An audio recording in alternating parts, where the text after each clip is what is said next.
Okey, baik. Seterusnya, seperti biasa, kita juga ada segmen iaitu berkenaan dengan komentar at SPM. Dan kali ini kita bawakan tajuk pada anda semua berkenaan dengan pentingkah kamera papan pemuka. Dan bersama dengan kita sekarang ini yang berada di dalam talian, saya kenalkan iaitu Profesor Dr. Kulantayan K. Simani, merupakan Jabatan Kesihatan Komuniti Fakulti Perubatan dan Sains Kesihatan Universiti Putra Malaysia. Selamat pagi, Prof. Ya, selamat pagi dan selamat Hari Raya kepada anda berdua. Terima kasih. Selamat Hari Raya, Prof. Baik, Prof. Sebelum kita pergi dengan lebih lanjut lagi berkenaan dengan tajuk kita pada pagi ini, jadi mungkin sedikit berkenaan dengan kamera papan pemuka. Bilakah ianya diwajibkan ataupun bukan diwajibkan, digalakkan untuk kita menggunakan dashcam ini sebagai permulaan, Prof? Terima kasih. Dashcam maksudnya tidak diwajibkan, cuma digalakkan kepada semua pengguna jalan raya disebabkan ada kepentingan bukan sahaja untuk bidang keselamatan jalan raya tetapi juga untuk bidang-bidang lain. Saya bagi contoh, katakan satu dashcam sebenarnya dia merupakan satu sistem untuk merekod perjalanan dan dia dapat merekod sama ada di bahagian depan ataupun juga bahagian belakang, dan juga ada setengah dashcam yang boleh juga buat rekod di sebelah sisi dan juga di dalam kenderaan. So satu sistem yang cukup baik yang di mana setiap perjalanan kita dapat direkod dan kepentingan untuk kita rekod ini. Yang paling utama kita nampak ialah andai kata berlaku kemalangan jalan raya. Okay, bila berlaku kemalangan jalan raya, kita perlu satu bukti ataupun satu bukti untuk menunjukkan bagaimana pelanggaran tersebut berlaku dan adakah kita berada di pihak yang bersalah atau tidak. Okay. So katakan kalau kita tidak ada dashcam, kemungkinan kita dipersalahkan dalam insiden tersebut. So dashcam ini akan dapat membantu untuk kita menunjukkan bukti bahawa kita tidak bersalah dalam insiden tersebut. Itu yang satu yang agak jelas saya nampak. Dan juga dia akan bantu pihak berkuasa juga. Kalau tidak ada dashcam, apa yang akan berlaku ialah dalam proses penyiasatan kemalangan, mereka perlu buat reconstruction of accident. So kalau nak buat reconstruction of accident, jika tidak ada sebarang rakaman, apa yang kita boleh buat ialah kita perlu mengumpul beberapa data dari segi tempat lokasi kemalangan, data dari segi kelajuan kenderaan, pelbagai jenis data diperlukan untuk kita reconstruct kemalangan tersebut. Tetapi bukankah mudah jika kita dah ada dashcam yang memaparkan kisah benar apa yang berlaku di sana. Itu yang saya nampak cukup jelas. Yang lain yang kita nampak ialah untuk pengguna jalan raya adalah, katakan saya mempunyai sebuah kereta dan saya ada dashcam. So apabila katakan saya pergi parking kereta saya dan saya masuk pejabat, tapi bila saya keluar daripada pejabat, saya tengok dah ada tanda-tanda calar di kereta saya. So kemungkinan ada kereta lain yang cuba nak parking di sebelah kereta saya yang terlanggar saya ke.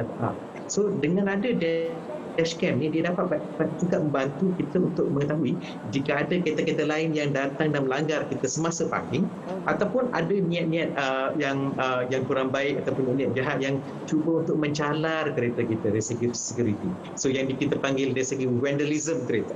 So ini juga kita dapat hindari bila kita ada dashcam. So ini yang saya nampak yang the immediate return dari segi isu keselamatan jalan raya. Dan tambahan juga, apabila kita ada dashcam, saya nampak keyakinan pemandu lebih baik sebab dia rasa isu keselamatan dia pun terjamin, isu security pun terjamin. So ini satu yang baik. Mungkin kalau sebagai tambahan, ia juga boleh dimanfaatkan oleh pihak contohnya institusi pemanduan, di mana mereka menggunakan dashcam ni juga untuk menunjukkan kembali kepada pemandu-pemandu di mana kesilapan mereka semasa memandu. So ini salah satu cara untuk pemandu memperbaiki dari segi kaedah pemanduan. Apabila kita tahu cara kita parking tu silap, cara kita buat turning tu ada silap. So bila kita nampak sendiri cara apa yang kita buat, dia lebih baik daripada apa yang dibagi tahu oleh guru-guru daripada institusi pemandu. So ini yang saya nampak the benefit dalam bidang keselamatan raya. Ya, dan saya tertarik dengan kata-kata Prof tadi. Ia boleh menjadi, yang pertama boleh menjadi bahan bukti kepada kita. Yang kedua juga ia akan memperbetulkan juga pemanduan kita sebagai pemandu kan, untuk memastikan kita memandu dalam keadaan baik dan sebagainya. Dan bila kita bercakap tentang isu sekarang ini, iaitu Prof, ketika musim perayaan ni kan, ramai yang memandu. Mungkin ialah bila di Kuala Lumpur sebelum ni mungkin kurangnya kereta, kenderaan sebagainya. Jadi mungkin ada yang mengambil kesempatan untuk sedikit laju dan sebagainya, dan akhirnya apabila berlakunya kemalangan sebagainya, dashcam inilah menjadi bahan bukti yang utama. Dan ini juga satu keperluan lah ketika musim perayaan ni. Pendapat Prof bagaimana? Memang saya setuju, bukan saja terhad kepada musim perayaan, tetapi sepanjang masa memang diperlukan. Mungkin saya syorkan kepada kenderaan-kenderaan perdagangan ataupun kenderaan-kenderaan komersial, jika mereka ada dashcam lebih baik. Contohnya mana-mana perkhidmatan awam, public transport. Apabila mereka dah ada dashcam, dia membantu dari segi kepada pengendali ataupun operator juga akan rasa lebih selesa, sebab mereka dapat juga pantau dari segi pemandu mereka, dan pemandu mereka juga akan lebih berhati-hati sebab mereka tahu mereka dipantau kan. Kemudian dari segi customer ataupun penumpang-penumpang dalam contohnya bas tersebut pun rasa lebih selesa sebab mereka tahu mereka menggunakan satu sistem yang sedang dipantau dan dari segi keselamatan lebih terjamin. Itu yang saya nampak. So saya syorkan kepada operator-operator yang mengendalikan pengangkutan awam untuk meletakkan dashcam untuk membantu mereka dan juga memberi keyakinan kepada penumpang-penumpang lain. Itu yang saya nampak. Bukan saja pengangkutan awam, mungkin juga kepada siapa yang mengendalikan e-hailing juga, mereka akan membantu juga dari segi e-hailing, dan juga kepada contoh kepada pemandu-pemandu profesional yang mengendalikan contoh kenderaan-kenderaan kerajaan ataupun kenderaan-kenderaan private ataupun kenderaan industri ke apa. So ini juga akan membantu. So kita mulakan dulu dengan kenderaan yang dipandu oleh pemandu-pemandu profesional, kemudian kita boleh panjangkan kepada kenderaan-kenderaan yang dipandu oleh pihak biasa. Ini yang saya nampak, dan dari segi kelebihan dia, kita juga dapat mencegah isu jenayah kalau kita lihat. Sebab apabila ada kamera di dashcam ni, dia menjadi mata-mata lebihan, mata-mata tambahan.